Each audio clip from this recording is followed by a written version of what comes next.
మనం పడుతున్నటువంటి అనేకమైన ఇబ్బందుల నుంచి మనం బయటపడేసేది దేవత. అది ఎవరు? ఇప్పుడు మీరు ఉదాహరణకి మీది మేషలగ్నం. మేషలగ్న జాతకుడికి లేదా లగ్నం తెలియదండి, రాశి. ఆ రాశిలో ఏ నక్షత్రం అయినా కావచ్చు, అంటే అశ్విని కావచ్చు, భరణి కావచ్చు, కృత్తికా నక్షత్రం కావచ్చు, ఒకటో పాదం.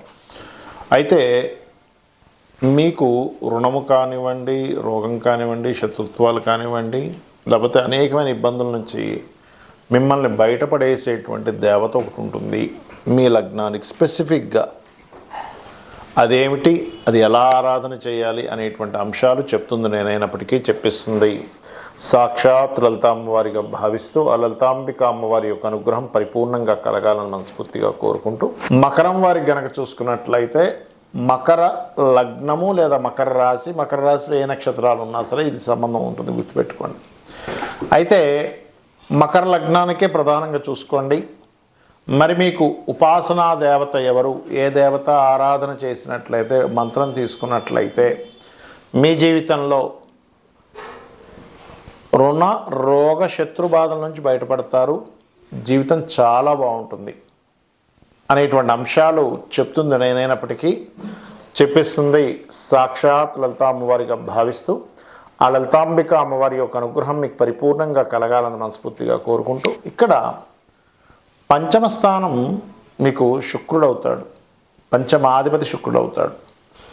శుక్రుడు కాబట్టి సర్వసాధారణంగా అమ్మవారి యొక్క ఆరాధన రోజు లలితా సహస్రనామాలు చదువుకోవడం, లేకపోతే లక్ష్మీ అష్టోత్తరం చదువుకోవడం చేస్తూ ఉండాలి. అప్పుడు ఏమవుతుంది, స్త్రీ మూలకంగానే, స్త్రీ రూపంలోనే వచ్చి మీకు మంచి సజెషన్స్ కానీ, లేకపోతే స్వప్నంలో రావడం కానీ, దేవత చెప్పడం కానీ, ఇవన్నీ కూడా జరుగుతూ ఉంటాయి. మరి మీరు అనుకోవచ్చామండి, జాతకంలో ముందే స్త్రీ శాపం ఉంది, మళ్ళీ ఇంకా నాకు ఎక్కడ వస్తుంది అని.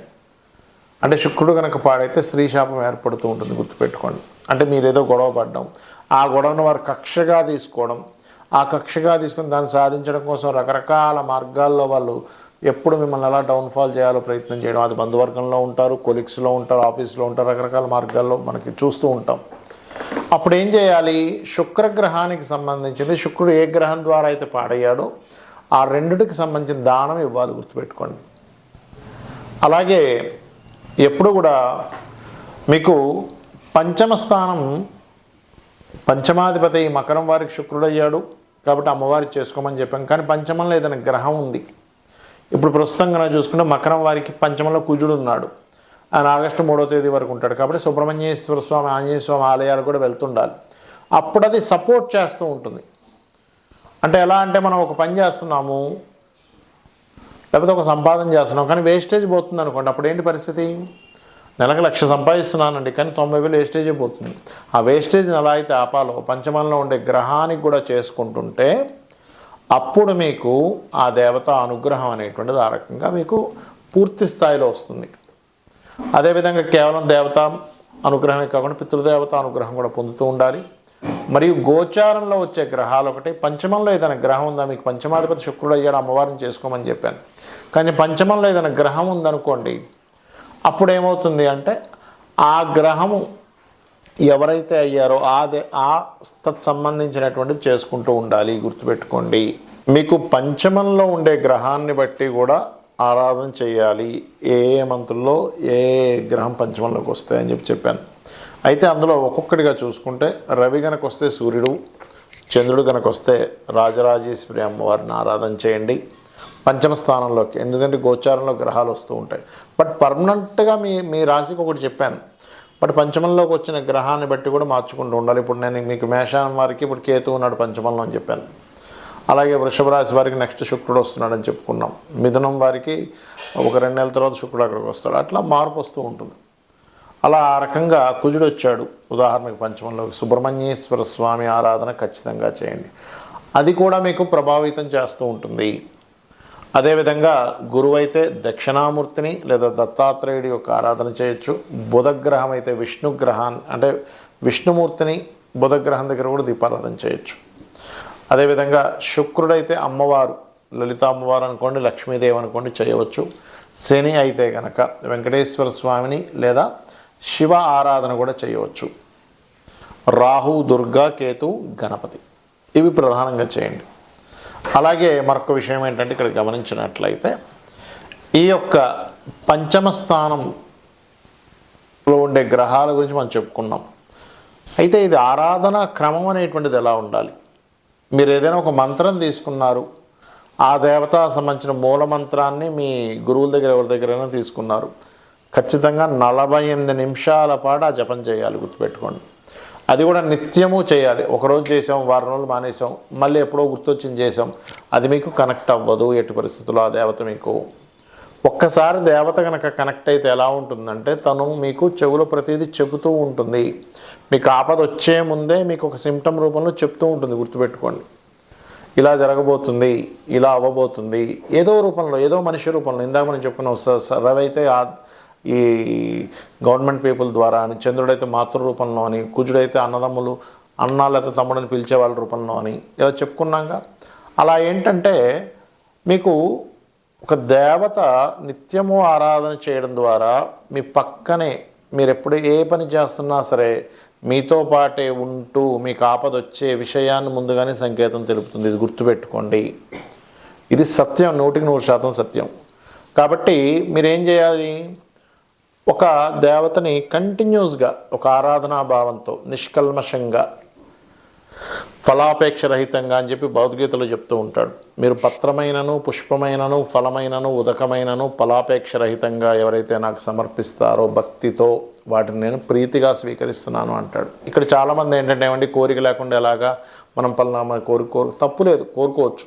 కాకపోతే ఇక్కడ ఏంటంటే నేను ఫలానా దేవతని చేస్తే నాకు ఇది వస్తుంది అనేది పక్కన పెట్టేసేయండి. ఎందుకంటే దీపాన్ని తీసుకొచ్చినప్పుడు కాంతి ఆటోమేటిక్గా వస్తుంది. మీరు కాంతిని సపరేట్గా తీసుకురాలేరు, దీపం తీసుకొచ్చినప్పుడు కాంతిని మీరు ఆపలేరు. కాంతి దానంతటా అదే దీపంతో పాటు ఎలా ప్రయాణం చేసి వస్తుందో మీరు చేసే ఉపాసన మూలంగా ఖచ్చితంగా ఆ దేవత అనుగ్రహం మీకు కలిగి తీరుతుంది. కాకపోతే ఇక్కడ మీరు అర్థం చేసుకోవాల్సింది ఏంటంటే మీ లగ్నం నుంచి పంచమాధిపతి ఎవరు, ఆ పంచమాధిపతికి అధిష్టాన దేవత ఎవరు, ఆ దేవత సంబంధించి నేను నిత్యం చేసుకోవాలి అంతే. ఇంకా ఒకవేళ ఆ పంచమ స్థానం పాడైనప్పుడు ఏం చేయాలి? అది సర్పదోషం ఏర్పడిందా, లేకపోతే ఉదాహరణకు సర్పదోషం ఏర్పడింది, సర్పప్రతిష్ఠ రావి చెట్టు చుట్టూ ప్రదక్షిణాలు చేయండి. లేదా పితృదోషం ఏర్పడింది, పితృదేవత ఆరాధన కూడా చేయండి. లేదా మాతృదోషం ఏర్పడింది, అమ్మవారి ఆలయాలకు వెళ్ళి సేవలు చేయండి. లేదా కుజదోషం ఏర్పడింది పంచమంలో, అప్పుడు సుబ్రహ్మణ్య స్వామి ఆరాధన కూడా తీవ్రంగా చేయండి. లేదా ఆంజనేయ స్వామి ఆలయాలకి, సుబ్రహ్మణ్య స్వామి ఆలయాలకు వెళ్తూ ఉండండి. అప్పుడు ఏమవుతుందంటే మీ యొక్క ఉపాసన, చాలామంది అంటుంటారు ఏమంటే నేను ఫలానా ఉపాసన చేస్తున్నాను కానీ నాకు ఫలితాలు రావట్లేదు అంటూ ఉంటారు. అలా ఫలితాలు ఎందుకు రావట్లేదంటే అక్కడ ఒక దోషం కూడా ఏర్పడింది. ఆ దోషాన్ని క్లియర్ చేసుకొని మీరు ఉపాసన చేయండి. ఖచ్చితంగా అమ్మవారి అనుగ్రహం, మీరు పూజించేటువంటి దేవతా అనుగ్రహం 100% జరుగుతుంది. మీరు లైఫ్లో ఎదగడం జరుగుతుంది. శ్రీమాత్రే నమః.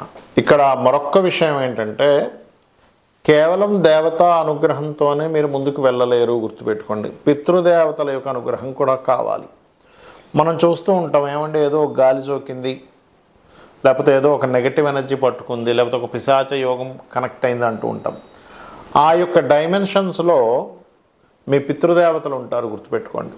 అంటే సేమ్ డైమెన్షన్స్లో కొన్ని ఎనర్జీస్ ఉంటాయి.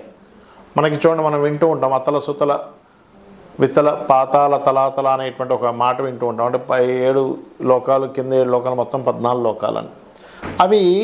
అదేదో లోకాలు అనగానే మన భూమి నుంచి పైన ఉండడం కింద ఉండడం కాదు, ఒకే దగ్గర డిఫరెంట్ డైమెన్షన్స్లో ఉన్నాయని అర్థం.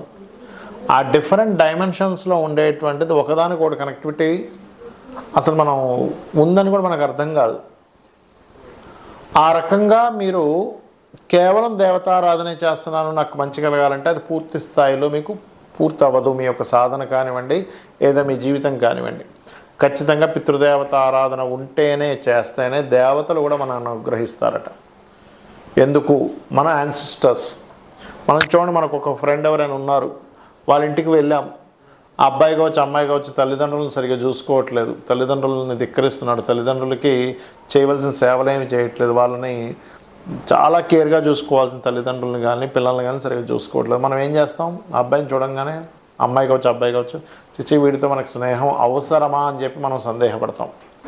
ఎందుకు? వీడికి సొంత వాళ్ళ మీదే లేదు, ఇంక వీడితో నాకు స్నేహం ఏంటి అనిపిస్తుంది. అలాగే దేవత కూడా అదే విధంగా ఆలోచిస్తుంది, గుర్తుపెట్టుకోండి.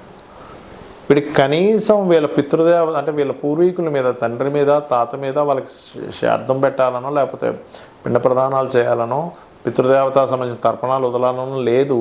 వీడికి నేను అనుగ్రహించేది ఏమిటని దేవత అనుకుంటుంది, గుర్తుపెట్టుకోండి. కాబట్టి దేవత అనుగ్రహము, పితృదేవత అనుగ్రహం, రెండు అనుగ్రహాలు మీరు తీసుకోవడానికి ఏదైతే సేవాది కార్యక్రమాలు చేస్తూ ఉంటారో ఖచ్చితంగా మీకు ఫలితం అనేటువంటిది వస్తుంది.